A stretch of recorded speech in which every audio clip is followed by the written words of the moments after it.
All right, well, welcome. I'm going to be talking just a little bit about getting started with developing for Tizen.net, which is an IoT operating system designed for, let's see how well this works out, for things like this. Right.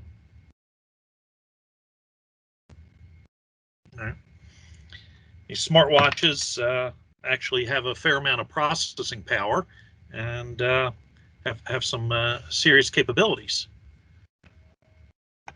Now, this is the first time that I've presented in this format, so if it doesn't go well exactly right, call out and I'll back up or go forward so that everybody can see. If you have questions, go ahead and call out or at least raise a hand so I know to get back to you. All right, my contact information, I've already uploaded a PDF of the presentation, so you can download it later if you want to look at it. You've seen the abstract already.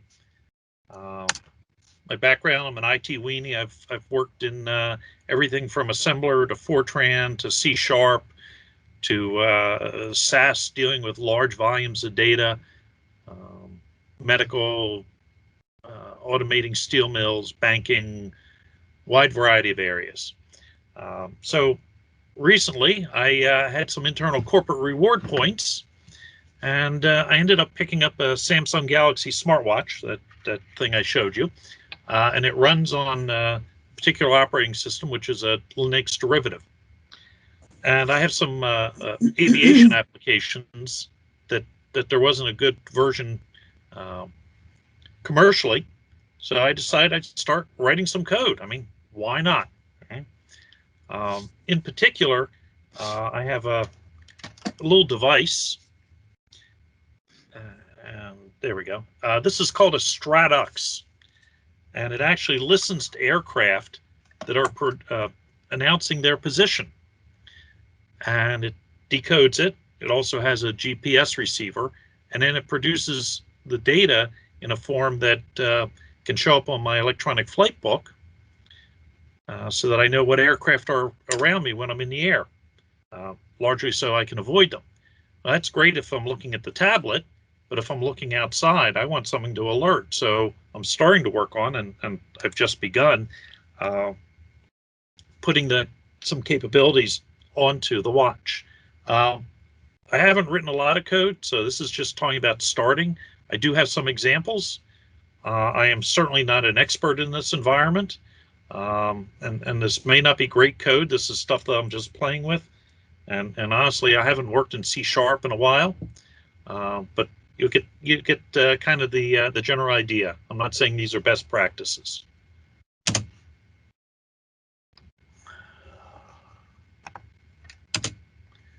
All right, why am I not moving forward? There we go. Okay. I set up one initial app, and I'm not sure that it's going to play real well live, so I do have a video here just in case. Let's see how this plays.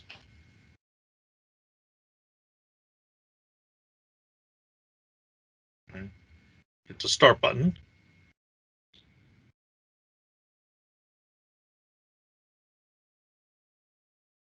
All right. Was that audible? No, we couldn't hear it, just see it. Okay. So what it did was it played the bit from 2001 Space Odyssey where Hal says, and I'm afraid I can't do that. It's a silly application, and of course the little eyeball is that's the HAL camera, as it were. But I was able to push to the phone that I have audio, I have button pushes, I have some images, so I have something basic running. Samsung has their own IDE, but the tools will also work with Visual Studio, including an emulated device and a mechanism to install them on real devices. My first time, I haven't played with a lot of this stuff in a while. To get it to work, I found I had to restart Visual Studio multiple times.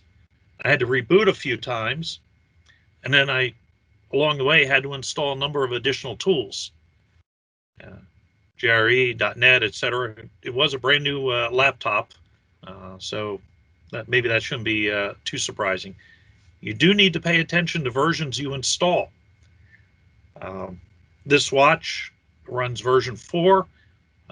Version 6 is available, so you need to know which ones are right. It did take multiple attempts to get the first program to run in the emulator, and then several more before I could get them to kick off on the real device. Samsung has a great web page that has all the installation instructions. When you're initializing Visual Studio with the install, you need the .NET desktop and the .NET Core cross-platform development workloads.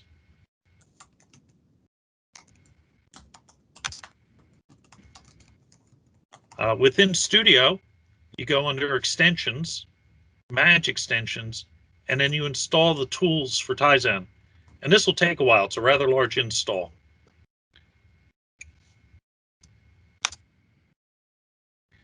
And then once you come out of Visual Studio, you get the VSIX installer. And you click Modify and let it run. And it'll take a while.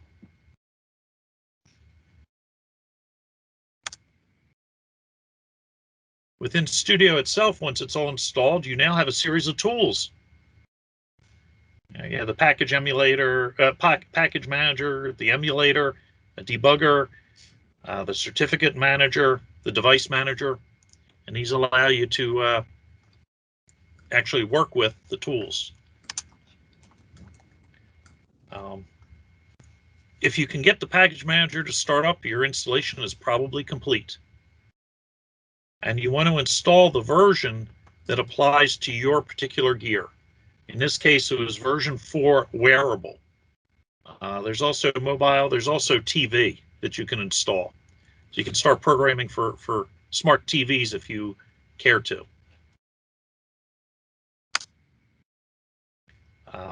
You also need to include the certificate and wearable extensions if you're dealing with a watch, and the certificate for real devices.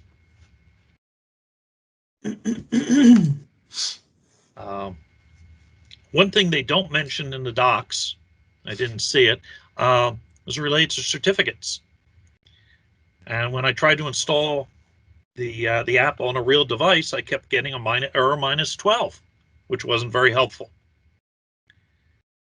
Of course, going to the fountain of all knowledge, eventually figured out that I needed real certificates. And you can go in and there are specific instructions on how to get certificates for the device, and they'll give you a certificate so that you can install them directly on your device. It's always more fun to be able to do it on real, not just emulated.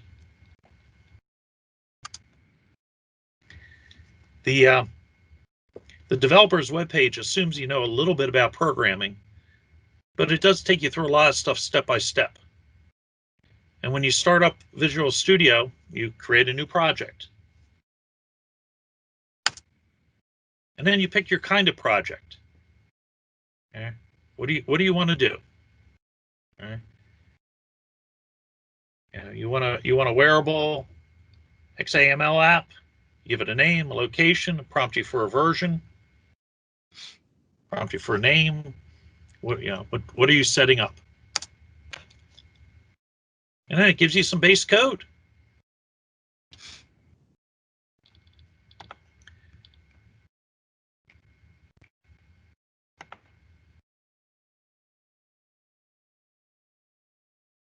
Oh, I'm sorry, Mark. Yeah, I guess I do have to stop sharing to show the camera. I'll come back to that in a bit.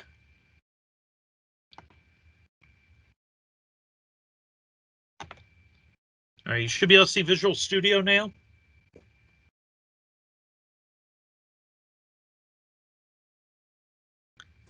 Yeah, we can. Okay, all right. there's multiple applications, right? What do you want to create?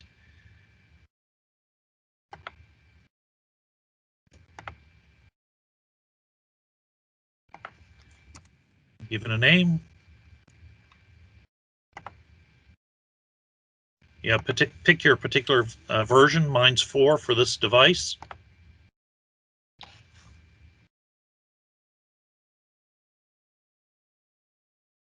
And the nice thing is that you get so much of your framework all set up.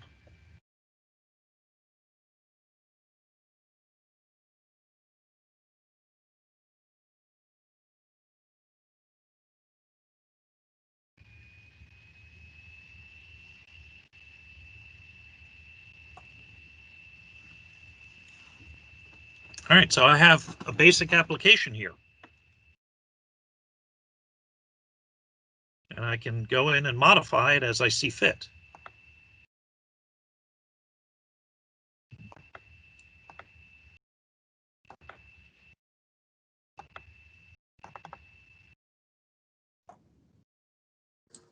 Now we see you.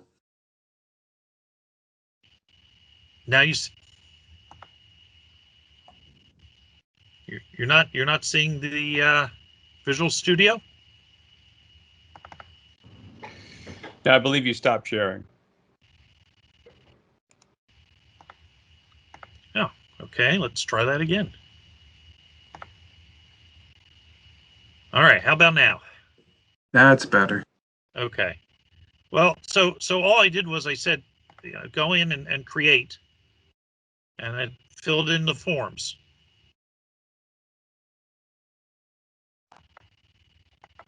All right, and if I fire this up, it'll just give me a very basic start of the app.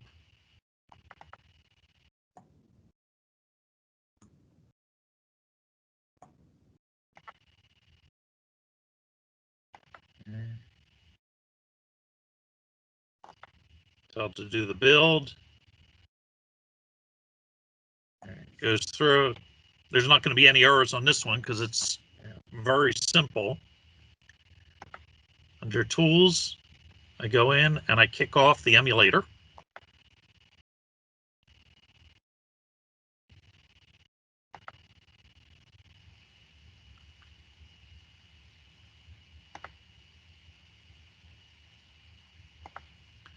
Can I just share the entire, just a screen? Yeah, you can share the whole screen. All right. All right. Hopefully you can see something that says emulators. Yes. Excellent. So I picked the one I want. Well, I want version 4. I don't need that one. And I launch it.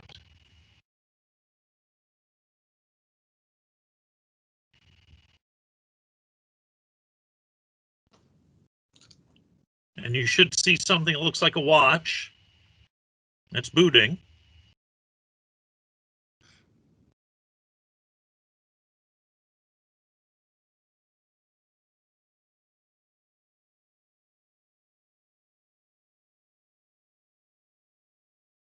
There we go. I get something that looks like a clock. Now, the cool thing is I have additional capability here. For instance, I have a Linux environment. It's a little bit limited. I mean, after all, this isn't a big computer, at least not emulated. But I can do basic Linux commands.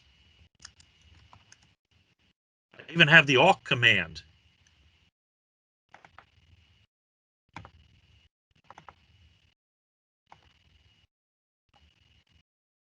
And I have normal capability. So let's run this thing without debugging. It does the install. Not a very fancy app.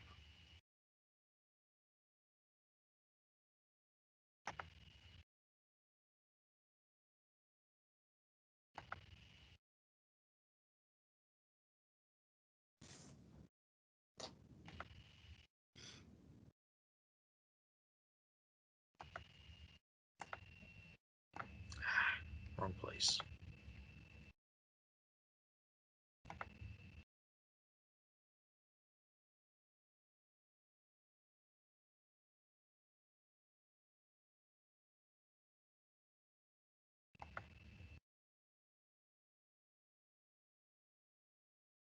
All right, this is the app that I tried to demonstrate in the video.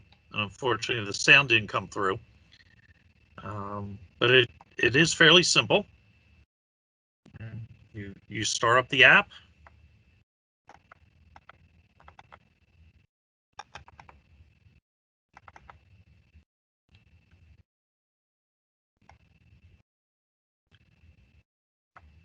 I have a player for the sound. I have included the icon, the eyeball, and the sound.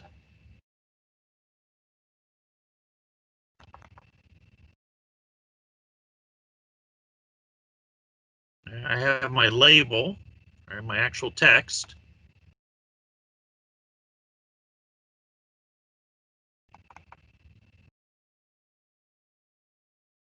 The very initial text. I have the button click.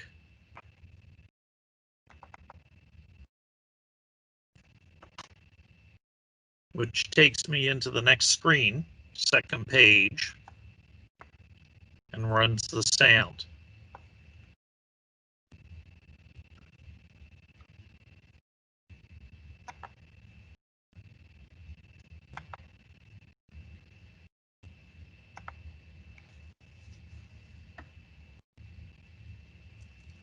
All right. I'm not sure how sound will come.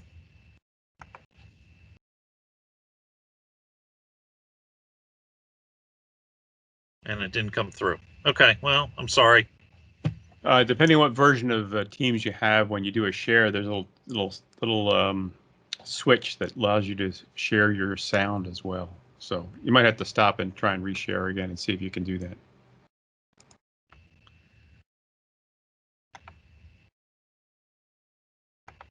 Let's see, is there an option for that? If not, I'm sorry. You'll just have to take my word for the fact that it did play a sound. Yeah, the option is when you initially share the screen. So there's a little slider that would show that. Right, so you'd have to let me try that.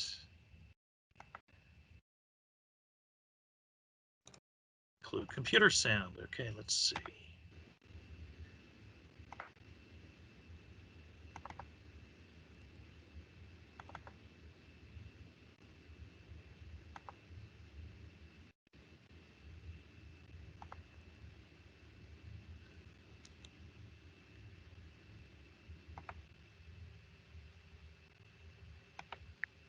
I'm sorry, Dave.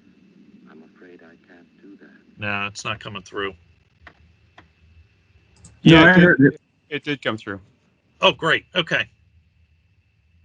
So it's obviously it's kind of a silly example. It's just something I'm doing for fun at this point. My real purpose is to actually talk to an external device. It's actually a Raspberry Pi, something called a Stratix.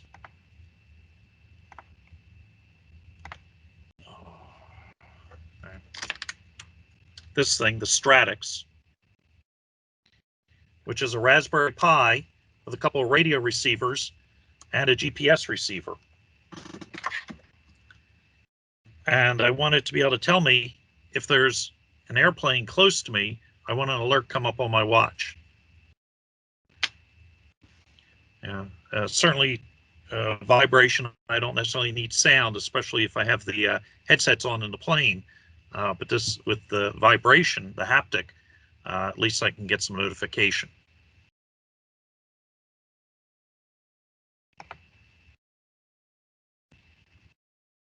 All right, let me go back to the PowerPoint.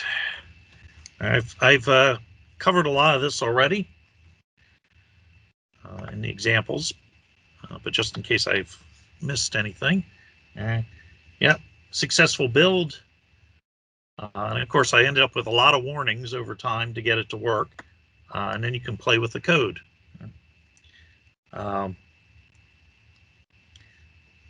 You launch it through the Tools Tizen Emulator Manager. It'll boot up nicely.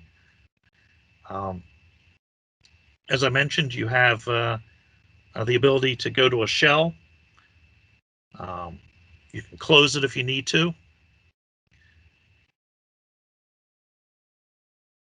One of the nice things about this is the control panel, in that the control panel, and they've actually done this rather well, gives you some capability, not just to set a value, but to set a value going on. For instance, if I go to pedometer, I can tell it that I want to walk slowly, I want to run.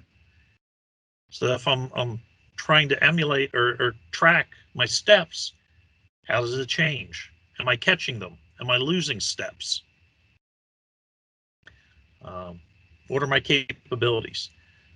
And of course, you do need to grant the permissions, and that's something that you set up in your manifest. You set up the permissions that you want.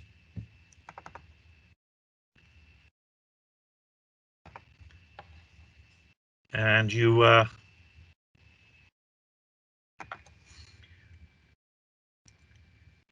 then go ahead and grab the capabilities.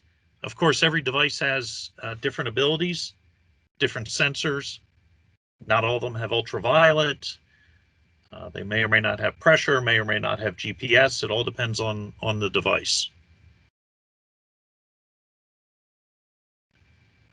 And I've already demonstrated this.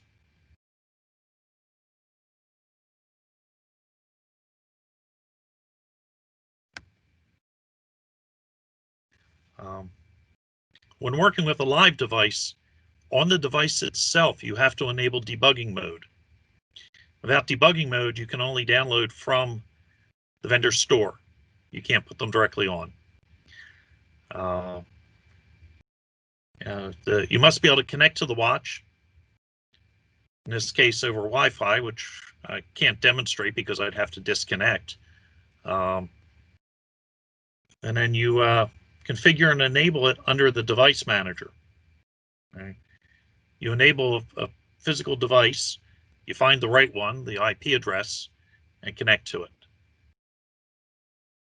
It's actually surprisingly easy.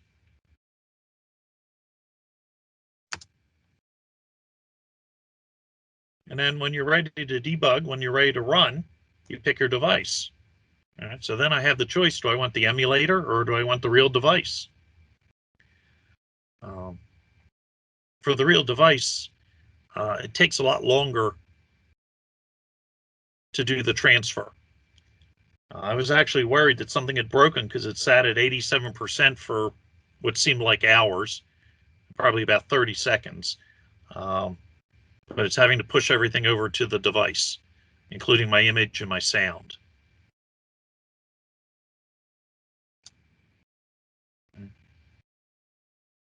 And then in the end, you end up with something that looks like this.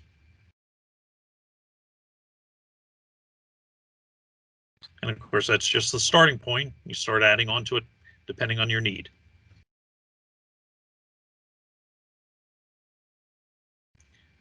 A few additional thoughts. It's easy to get started with the development environment, and there's examples to get started with. And then you get to spend a lot of time filling it in and getting to work the way you expect. The nice thing is you don't need a real device to develop. And you have one familiar environment, your Visual Studio, to set up different environments, different versions for what you want to do. And for me, I'm getting to have some fun and build some functionality that I want.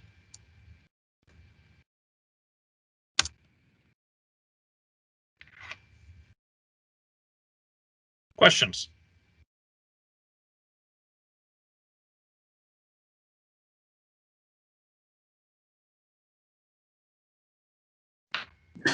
Where are you going to post your notes, like the link for the Tizen software?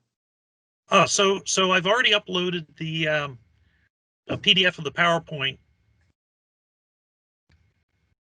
to the, let's see, that's the files section.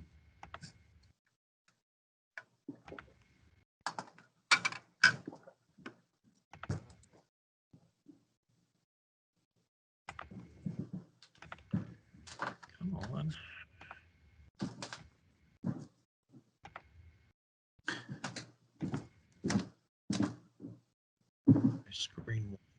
Screen one. They're already uploaded to the files section, and yep, there we go. They're in the Friday session. So what plane do you generally fly? Oh, I fly a Piper Cherokee. They're called a PA-28. The one I fly is a 235, which is designated for the horsepower, 235 horsepower. It's a single engine, low wing, 4-passenger plane. My friend has a 67 Cherokee. Do you know what dash it is? No, not offhand. I got his tail number. Oh, well, they're easy. You can look them up.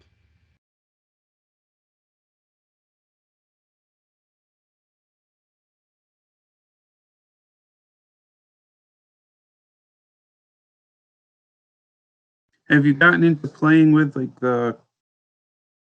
Are you planning to use Bluetooth to connect to the Pi? So the Pi itself already connects using Wi-Fi. So I'm going to work with that using Wi-Fi.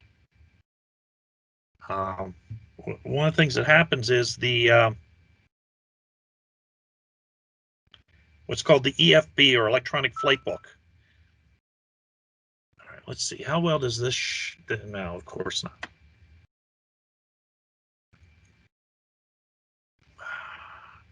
All right, let me. How can I turn off my background?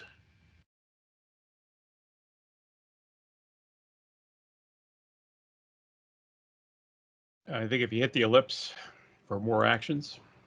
Thank you. Okay. There we go. Background effects. There we go. Turn off the background effects. All right, you get to see my messy house. All right. So you see a funny looking map there. All right. That's an aviation map. And I actually have a tablet that I use, and that's called Electronic Flight Book. It's all my maps and everything. And it already talks to the Stratix to track aircraft around me. And it also provides weather information from the initially the FAA and ultimately National Weather Service, so that I'm able to tell. Again, there's little green dots on here. Yeah, they're all green. Those are visual flight rule area weather, good weather.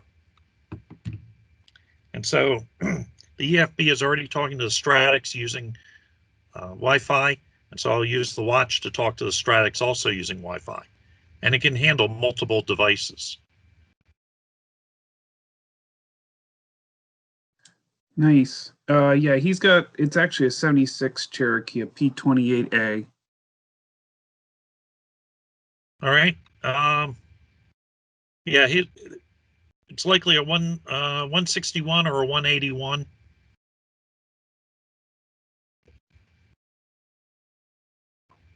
The the difference between his plane and the one I fly is about 50 horsepower. And really, that means I can take off quicker and I can carry more weight. That's about it. The rest of the structure is pretty much exactly the same. But the idea, my whole idea is that I'll be able to have better situational awareness. And frankly, I'm just having fun. I'm doing it because I can. It's always fun to interact with a device. Yeah, that's my thought. Well, thank you very much. All right. Thank you, everybody.